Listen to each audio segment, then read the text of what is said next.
약한 자들을 위하여. 로마서 15장 1절부터 7절. 믿음이 강한 우리는 마땅히 믿음이 약한 자의 약점을 담당하고 자기를 기쁘게 하지 아니할 것이라. 우리 각 사람이 이웃을 기쁘게 하되 선을 이루고 덕을 세우도록 할지니라. 그리스도께서도 자기를 기쁘게 하지 아니하셨나니 기록된 바 주를 비방하는 자들의 비방이 내게 미쳤나이다 함과 같으니라. 무엇이든지 전에 기록된 바는 우리의 교훈을 위하여 기록된 것이니 우리로 하여금 인내로 또는 성경의 위로로 소망을 가지게 함이니라. 이제 인내와 위로의 하나님이 너희로 그리스도 예수를 본받아 서로 뜻이 같게 하여 주사 한 마음과 한 입으로 하나님 곧 우리 주 예수 그리스도의 아버지께 영광을 돌리게 하려 하노라. 그러므로 그리스도께서 우리를 받아 하나님께 영광을 돌리심과 같이 너희도 서로 받으라.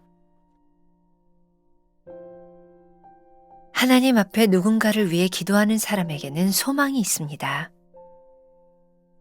하나님은 우리 소망을 부끄럽게 하지 않으십니다. 오늘도 우리는 누군가를 위해 기도해야 할 사명과 의무가 있습니다. 오늘 말씀은 중보기도를 할 때 주의해야 할 점에 대해 이야기합니다. 믿음이 약한 자의 약점을 담당해야 합니다. 바울은 작은 일에도 믿음이 쉽게 흔들리는 사람을 가리켜 믿음이 연약한 자라고 말합니다. 연약한 자들의 약점을 담당하는 방법은 기도입니다. 다른 사람의 부족한 부분을 기도로 채워주는 것입니다. 너희가 짐을 서로 지라. 그리하여 그리스도의 법을 성취하라. 서로의 짐을 대신 지는 것이 곧 그리스도의 법을 이루는 길입니다. 짐을 대신 질 때는 기쁜 마음으로 해야 합니다. 그러나 자기를 위한 기쁨이어서는 안 됩니다. 믿음이 약한 자들을 위한 기쁨이어야 합니다. 그들이 선을 이루고 덕을 세울 수 있게 해야 합니다. 중보기도를 통해 나에게 돌아올 어떤 이득도 바라지 마십시오. 중보기도는 온전히 기도 대상자를 위한 것이어야 합니다. 세상은 주고받음의 원리를 말하며 내게 돌아올 이익을 위해 베풀라고 합니다. 그러나 성경의 원리, 특히 중보기도의 원리는 상대방을 기쁘게 하는 것에서 끝납니다. 이것이 선을 이루는 방법입니다. 중보기도를 통해 덕을 세워야 합니다. 기도할 때는 그 내용이 주님이 원하시고 인정하시는 기도인지 묵상해야 합니다. 중보기도의 제목이 하나님의 뜻에서 벗어나 있다면 기도를 멈추어야 합니다. 주님의 뜻을 벗어난 기도는 중언부언하는 기도이기 때문입니다. 주님은 우리에게 옳고 그름을 판단할 이성을 주셨습니다. 냉철한 이성이 없는 감정은 우리로 하여금 사탄의 유혹에 쉽게 넘어가게 합니다. 믿음이 약한 자들을 기도로 세우는 일에 내 감정이 앞서서는 안 됩니다. 내 감정이 그리스도의 덕을 깎아내리지 않도록 주의해야 합니다. 내가 담당해야 할 연약한 자는 누구입니까? 그의 짐을 기꺼이 질 수 있습니까? 그를 향한 주님의 소원을 구하고 있습니까? 오늘은 8월 30일입니다. 약한 자를 위하여 계속해서 중보기도에 대한 이야기를 나누고 있습니다. 로마서 15장 1절부터 7절까지의 말씀을 우리들이 함께 보았는데 굉장히 유명한 말씀이죠. 제가 1절만 좀 읽어드릴게요. 믿음이 강한 우리는 마땅히 믿음이 약한 자의 약점을 담당하고 자기를 기쁘게 하지 아니할 것이라. 사도 바울이 로마에 있는 교인들에게 이렇게 편지합니다. 여러분들이 누군가를 위하여 기도하는 것은 여러분들이 마땅히 약한 자들을 위하여 감당할 것이 있기 때문입니다. 또 중요한 것은 우리들이 누군가를 위해 기도하고 어제 말씀과 연결 지어볼 때 하나님의 일에 쓰임을 받는 것이 결코 쉬운 일이 아닌데 때때로 우리들이 고난의 길을 갈 때도 있는데 사도 바울이 믿는 것이 있었어요. 뭐냐면 하나님께서는 우리의 소망을 부끄럽게 하지 않으신다는 거예요. 기억해야 될 거 있어요. 우리의 욕망을 부끄럽게 하시지 않는 것이 아니라 우리의 소망을 부끄럽게 하시지 않는 거예요. 하나님 안에서 우리들이 붙들고 있는 그 소망, 우리들이 믿음의 길을 갈 때 하나님께서 절대로 우리의 소망을 부끄럽게 하지 않으신다. 오늘 우리들에게 이런 믿음이 없다면 우리들이 어떻게 기도할 수 있겠습니까? 자, 오늘 말씀을 들어가면서 이야기를 하나 제가 읽어드리죠. 어떤 목사님의 수필 가운데 나오는 글인데 아주 좋습니다. 어느 날인가 조금 먼저 나가 모임을 기다리게 되었는데 마침 모임을 갖는 방 한가운데 기타가 있어 집어들었습니다. 오랜만에 잡아보는 기타였는데 기타는 줄이 모두 풀려 음이 제각각이었습니다. 맨 아랫줄부터 음을 맞추기 시작하는데 세 번째 줄에 이르러 문제가 생기고 말았습니다. 음을 조이고 풀고 하는 나사가 고장이나 꼼짝을 하지 않는 것이었습니다.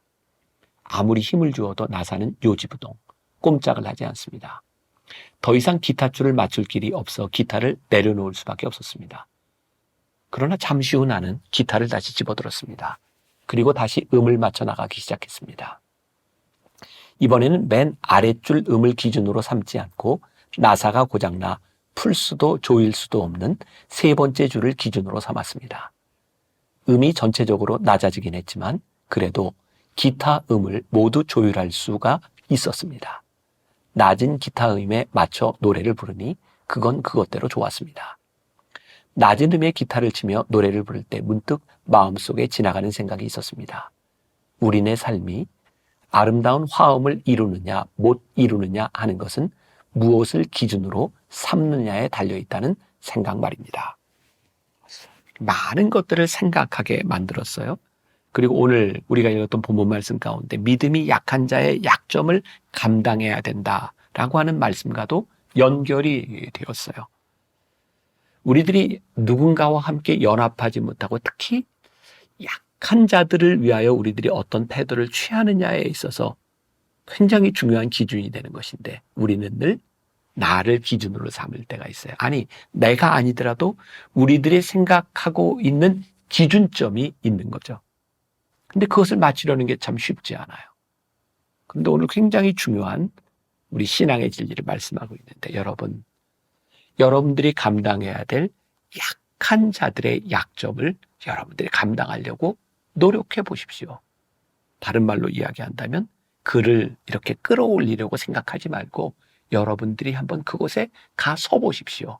그러면 함께 할 수 있을 것입니다. 오늘 이 말씀 가운데 여러분들의 마음속에 여러 가지 생각이 드는 분들도 있을 것 같아요. 아, 그렇구나. 나는 늘 내 기준을 가지고 누군가를 끌어올리려고 했지 내가 그 사람에게 맞춰보려고 하지 않았구나. 우리들이 한번 약한 자를 위하여 내가 감당해야 될 그 마땅한 것을 우리들이 생각한다면 아름다운 소리, 이 아름다운 소리라고 하는 게 내가 만족할 만한 수준이 아닐 수도 있지만 아름다운 소리를 만들어낼 수 있지 않을까. 오늘 우리들에게 주는 굉장히 중요한 교훈이라는 생각이 들기도 합니다. 또 하나님의 숨결 세 번째 문단에 보면 짐을 대신 질 때는 기쁨으로 해야 합니다. 라는 말이 있어요. 누군가의 짐을 대신 진다는 게 어떻게 기쁠 수 있겠습니까? 그런데 기쁨으로 지라고 말을 합니다. 우리가 기쁠 수 없는 이유는 여러 가지가 있어요. 우리는 누군가에게 이렇게 주면 그만큼 받아야 기뻐요. 아니, 기쁘다라기보다는 그게 정상이라고 느껴지는 거야.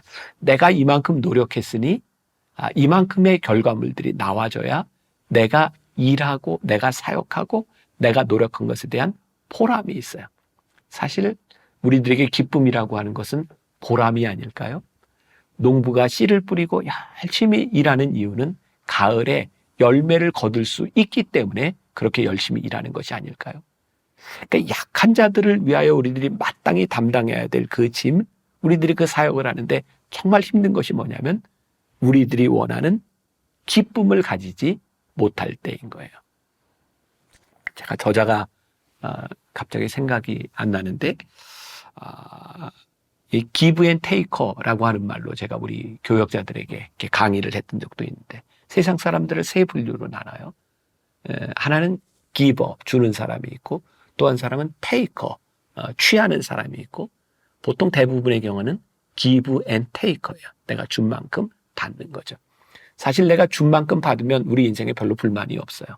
근데 우리들 제일 기분 나쁘게 하는 사람은 늘 taker, 나에게서 뭔가를 이용해 먹고 무언가를 가져가려는 사람들. 굉장히 기분 나쁘죠.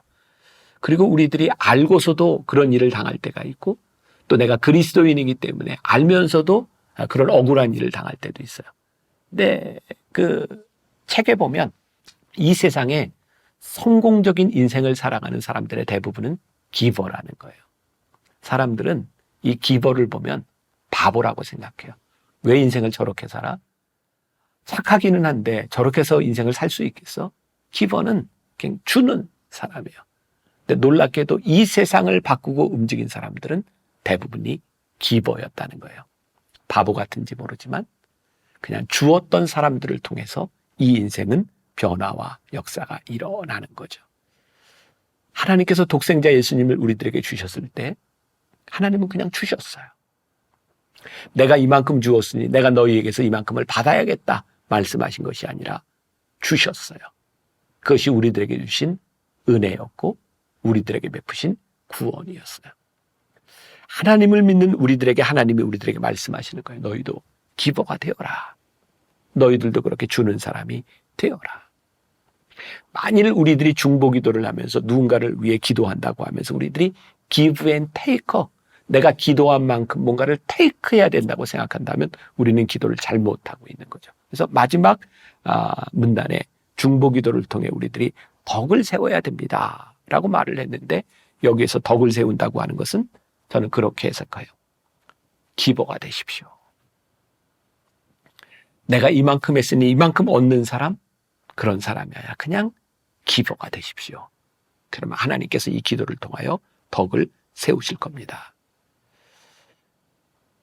우리들이 덕을 세우지 못하는 기도는 때때로 우리로 하여금 중언부언하게 만들어요. 하나님의 뜻을 제외한 우리의 뜻, 우리들이 원하는 것들을 계속해서 구하면서 중언부언하는 기도가 될 수 있어요. 그런데 대부분의 우리들의 모습이 그래요. 내가 이만큼 했으니 이만큼을 거둬야 된다는 것. 그래서 오늘 우리들에게 주시는 도전이에요. 여러분들이 누군가를 위하여 기도해야 되는 것, 그것은 약한 자들을 위하여 여러분들이 마땅히 감당해야 될 부분입니다. 이것을 기억하라는 거예요. 그 이동원 목사님의 책, 그 짧은 그 이야기 긴 감동이라는 책에 뭐 또 재밌는 이야기가 될 수도 있을 것 같아요. 어떤 이기적인 기도에 대해서 이런 이야기를 해요. 어떤 교회 청년 회원들이 기도 모임을 가지는데 그 전도사님이 여러분 우리의 기도가 너무나 이기적이고 자기를 위한 기도였던 것 같습니다. 여러분들의 부모와 나라와 민족을 위하여 기도하는 사람이 되었으면 좋겠습니다. 그래서 청년들이 다시 기도하기 시작한 거예요. 차례차례 돌아가면서 기도하는데 어떤 자매가 이렇게 기도를 하는 거예요. 하나님 용서해 주세요. 그동안 저는 자신만을 위해 기도해 왔습니다. 오늘 이 시간에는 저희 부모님을 위해서 기도합니다. 저희 부모님은 무엇보다도 인품이 훌륭하고 능력 있는 사위를 보기 원하십니다. 부디 좋은 사위를 맞이하여 그들의 딸이 행복한 것을 보게 하옵소서. 이해가 되셨나요? 부모를 위해 기도하는 것 같지만 사실은 아직도 이기적인 모습들이 있는 거예요. 저는 중언부언이라는 것을 그렇게 생각해요. 우리들이 하나님 앞에 올바로 서서 우리의 기도의 사명을 감당하지 못하면 우리들이 중언부언할 수 있겠구나. 우리가 누군가를 위하여 그들의 약함을 담당한다고 하지만 결국은 우리들이 받을 것이 무엇인지를 생각하는 중언부언하는 기도가 될 수도 있겠구나. 우리가 해야 되는 기도, 믿음이 약한 자의 마땅히 감당해야 될 약함을 우리들이 짊어지고 기도하는 것, 그것이 우리의 기도다.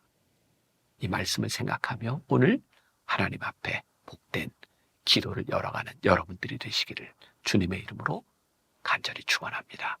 기도하겠습니다.